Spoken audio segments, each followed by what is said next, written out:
President Trump launched one of the most openly racist attacks of his presidency, tweeting that progressive Democratic Congresswoman should go back and help fix the totally broken and crime-infested places from which they came.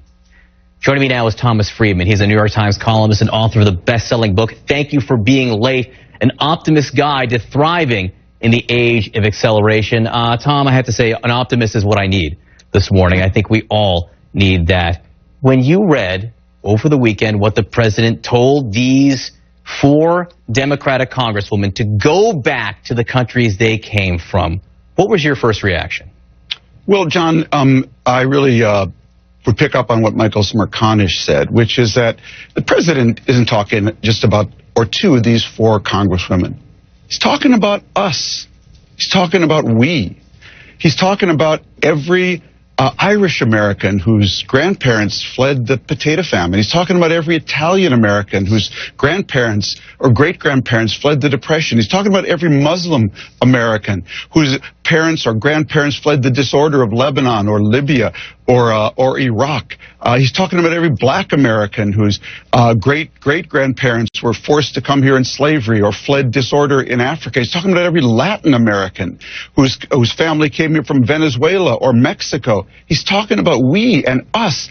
Every one of us, at some point, or virtually all of us, can trace our roots to what Trump has called shithole countries. Hey, Camarada, which shithole country did your grandparents come from? Berman, which shithole country did your grandparents come from? We all came here. We all came here because this is not a country of blood and soil, which Trump thinks.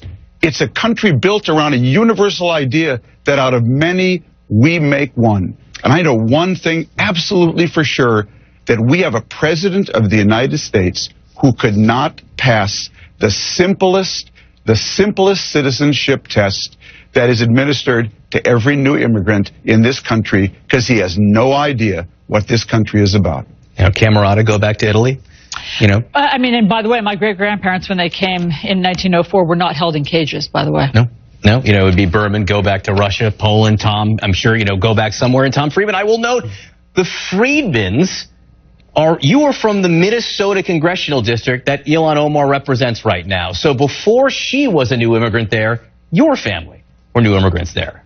Absolutely. I come from the little town outside of Minneapolis called St. Louis Park.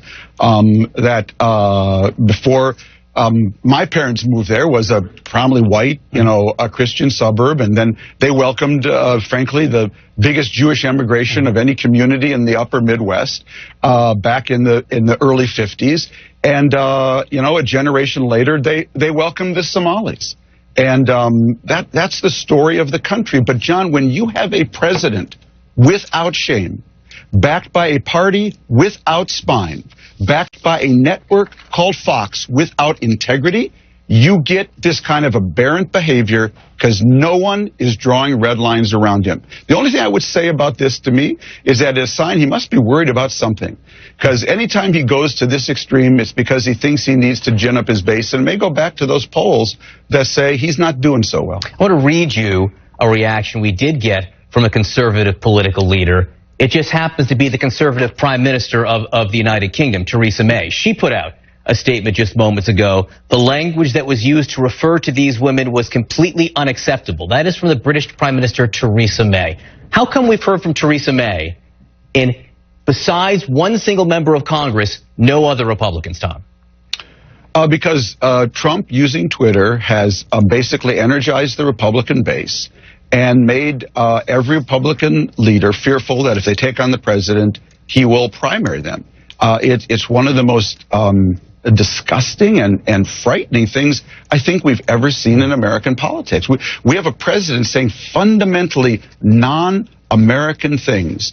And as I said, I can't say this often enough. He is a man without shame. But what enables him to do this is that he has a party without spine, and they're amplified by a network without integrity. I want to read you. We just got the first response from the White House itself.